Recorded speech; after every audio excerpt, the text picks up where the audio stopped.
Welcome, friends, family. How's everybody doing today? I hope everybody's been blessed and everybody's doing good in good health. Hey, I want to share something with you today. A couple of topics. First off, I want to share with you I have proof that Hebrew West Africa reached the Americas before Columbus. I have the proof.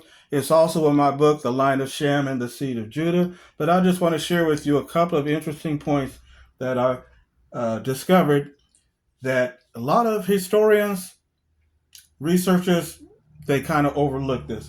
But I got the proof right here, and guess where I found the proof? Right from Christopher Columbus's own written journal. Yes, right from his own journal is proof that Hebrew West Africa reached the Americas before he did. Now, I'm not talking about what he said in 1492 when he first came over to the Americas, and he said that there had come to Espanola from the south and southeast a black people who have the top of their spears made of a metal which they call guanin. And then, of course, they took the samples back to Portugal, Spain, wherever, and found out that it was 32 parts, 18 were gold, 6 of silver, and 8 of copper, which is what the same alloy was in West Africa. I'm not referring to that particular quote because a lot of people try to argue that and debate it and say, well, black people could have meant anything, could have been any type of people. And guanin was something that was done in the indigenous peoples had done that for hundreds of years. And that's true, they did. So I'm not referring to that particular quote that was in his journal in 1492. I'm talking about his third voyage in 1498, what he wrote in his journal. And I'm going to share it with you right now. Notice what was written in his journal. Now, here's a map of the Mali Empire, as you can see. And there were various Hebrew villages and tribes in various locations throughout the Mali Empire and even throughout West Africa. And to be straight up honest, actually in North Africa, South Africa, East, and Central Africa too. But today's video, we're going to be focusing on Hebrew West Africa. There were several tribes and villages in various locations throughout West Africa.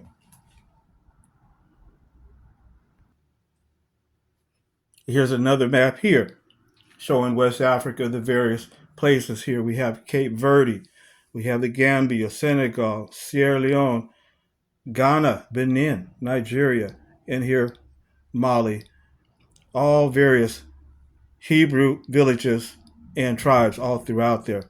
So let's get right to the material here. Here we go.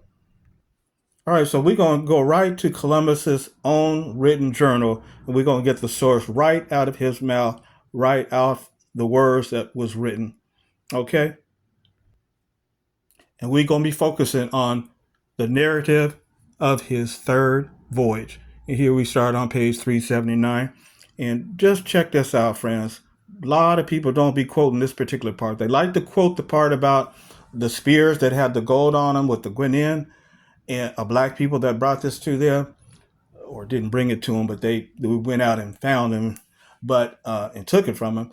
But this is a very interesting entry here. 2 entries that I want to share with you that a lot of people do not quote, but it's proof that Hebrew West Africa reached America before Columbus, right in his own journal. Check this out. Okay, I'm going to start reading right from his journal. This is about June, July 1498. Okay? June, July 1498. This is from his journal. Here it begins reading.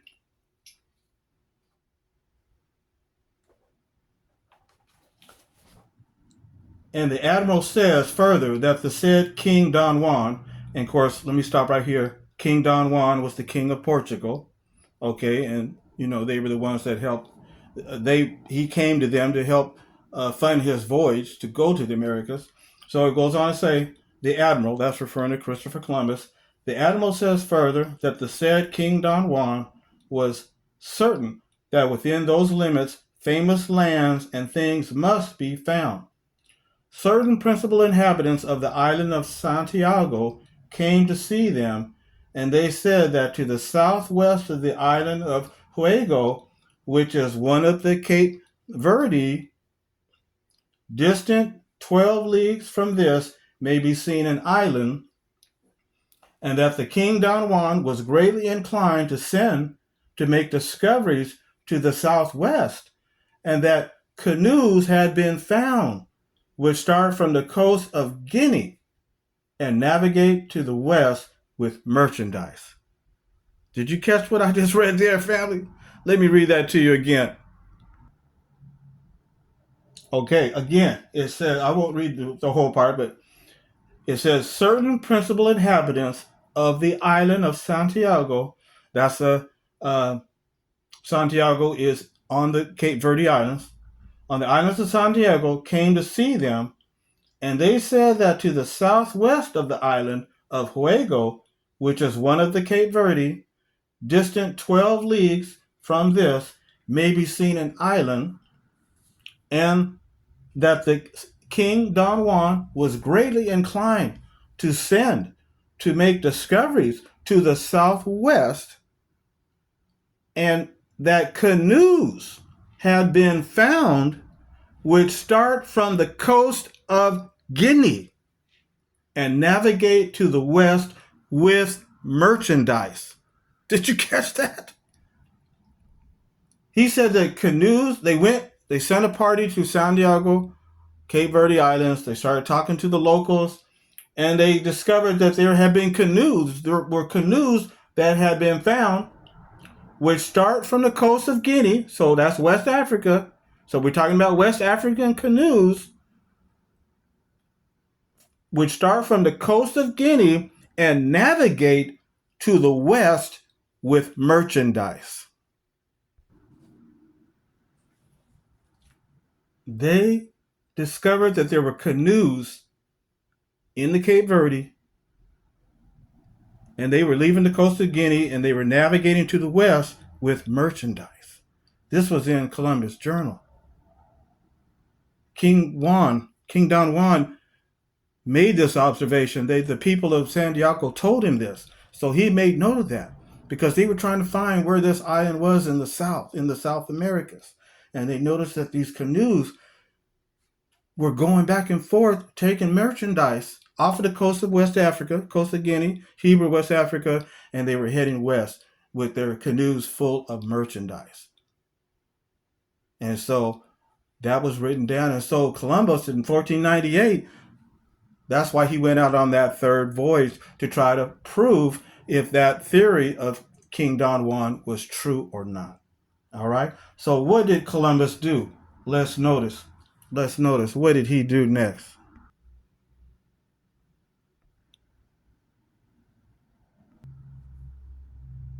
So notice what Columbus did next. This is in his journal on Wednesday, July 4th.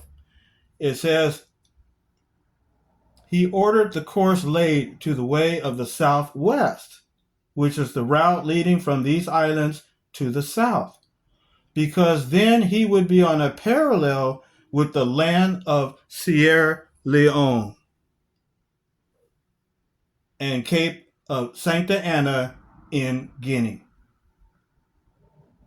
And he would navigate, the Lord pleasing, to the west, and from there would go to this Hispaniola, in which route he would prove the theory of the King John aforesaid. Did you catch that, family? Let me read it again. He says, he ordered the course laid after they found out about these canoes going to the southwest with merchandise on the Cape Verde Islands, which is part of West Africa on the coastline. He ordered the course laid to the way of the southwest, which is the route leading from these islands to the south. So basically, he was just following the same route that these West African canoes were already taking. He was just following the same route they were taking, which is the route leading from the islands to the south, because then he would be on a parallel with the land of Sierra Leone, West Africa family, and Cape of Santa Ana in Guinea. So when they're talking about Guinea, what part of the world they talking about? They talking about West Africa.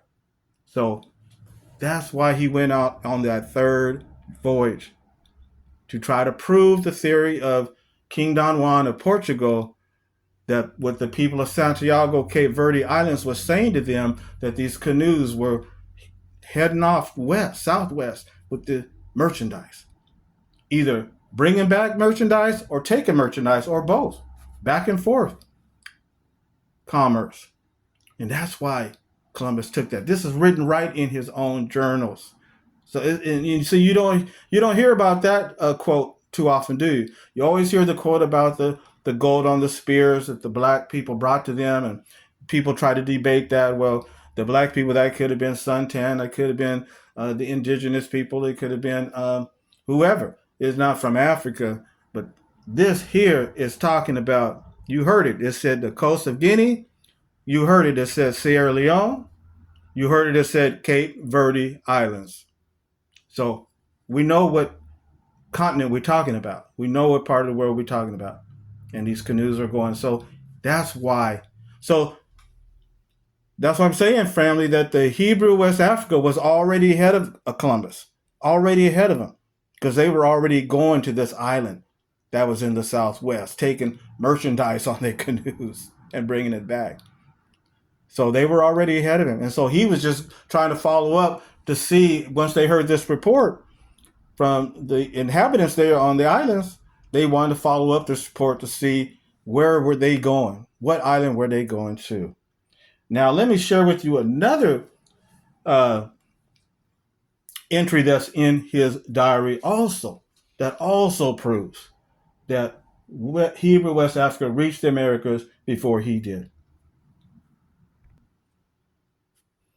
So after Columbus followed the same sailing route as the West Africans by sailing south to Sierra Leone, then sailing west to Trinidad, and then they finally reached the top of that island, which we know that island was the continent of South America. Notice what he said in his journal on Tuesday, August 7th.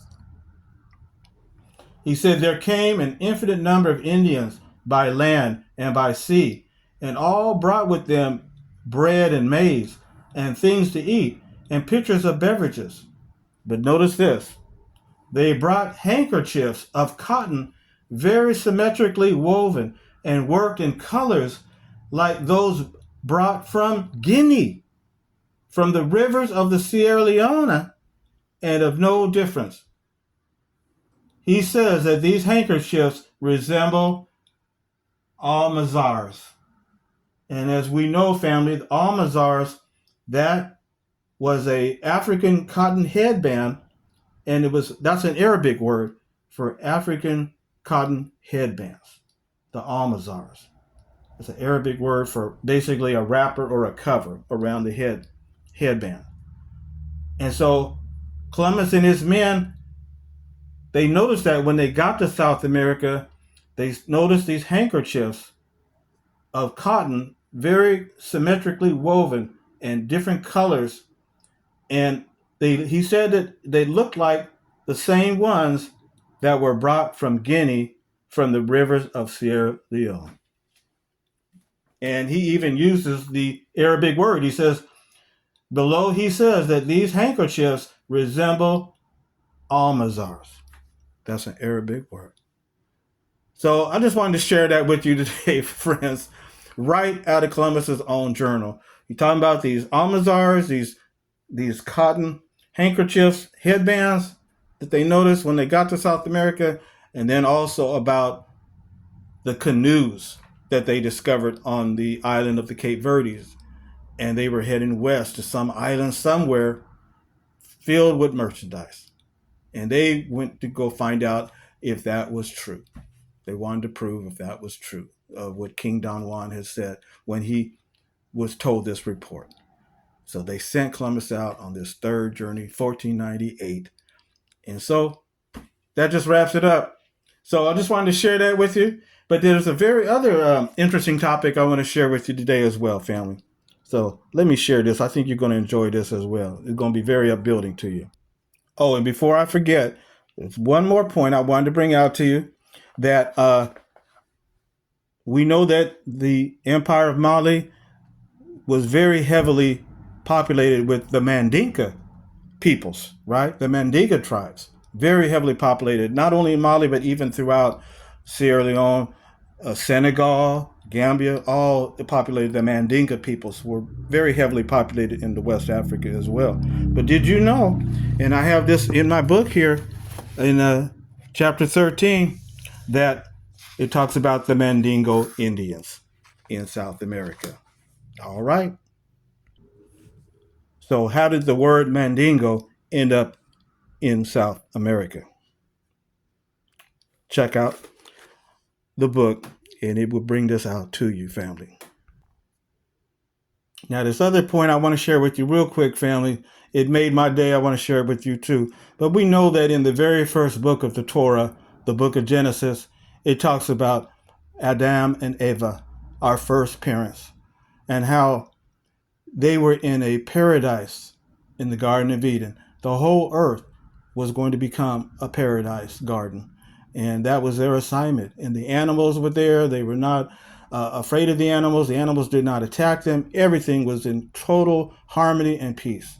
There was no crime. There was no famine. There was no wars. And there was no sickness and death.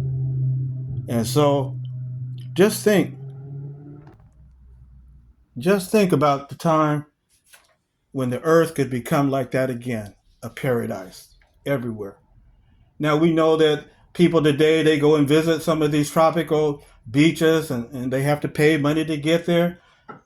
But when they go back to their homes or go back to their countries, they still have to deal with sickness, crime, war, famine, and even death. So you really, it's just a temporary thing when you go on vacation and you're a tourist and you go to these tropical resorts and these tropical places. You can enjoy it for a minute, and then even some of the people who live there locally can enjoy it for a minute, but you're still dealing with all these other problems, these wars, these crimes, sickness. We can't get away with that. We all getting old, and then eventually death catches up on us.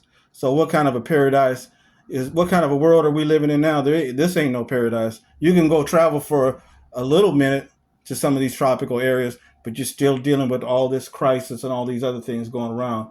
But won't it be nice in the coming future paradise earth? There'll be no more crime, no more war, no more famine, suffering, and like I said, even death catching up with us. Won't it be nice when the whole earth will be like this, just like it was in the beginning, as it says in the first book of the Torah, Adam and Eva, our first parents, they had that beautiful garden, that beautiful paradise earth. And it's going to happen again. The Most High Jehovah, with his son Yeshua as king right now, ruling in the kingdom, they're waiting for the time to take over this earth and get rid of these rulers at Armageddon. That day is coming. That great tribulation is coming, family. So if y'all want to know about this, let me know. If anybody wants an interested Bible study, I can come to you. I can send some friends out to you. It don't matter what city, what state, what country you live in. Just let me know, and I can send my friends out to come to you. They could even you might even get a letter from them. You might run into them on the corner with the magazine cards, or they might come and knock on your door. And so, or they might even hand you one of their contact cards, and you can go to their website, jw.org. So, family, those are the two things I wanted to share with you today. I hope everybody has a great rest of their week and the rest of their day. And keep an eye on the world events going on, because when that great tribulation break out and they attack false religion, I've been trying to get this message for many video, that they're going to attack religion very soon, false religion, but they're not going to destroy Jehovah's true people. So get in touch with me when you see these prophecies come true. Like I'm telling you, mark my words, when they attack religion very soon, get in contact with me, get a hold of our website here, and get the information on what you need to do to gain life. Get a Bible study. Let me know drop me a line, drop me a comment, send me an email, and we can get into the scriptures of the Most High. All right, family, friends, thank you for letting me share this with you today about how Hebrew West Africa made it to the Americas before Columbus is proof right out of his own journals. And so, until next time, family, y'all be safe.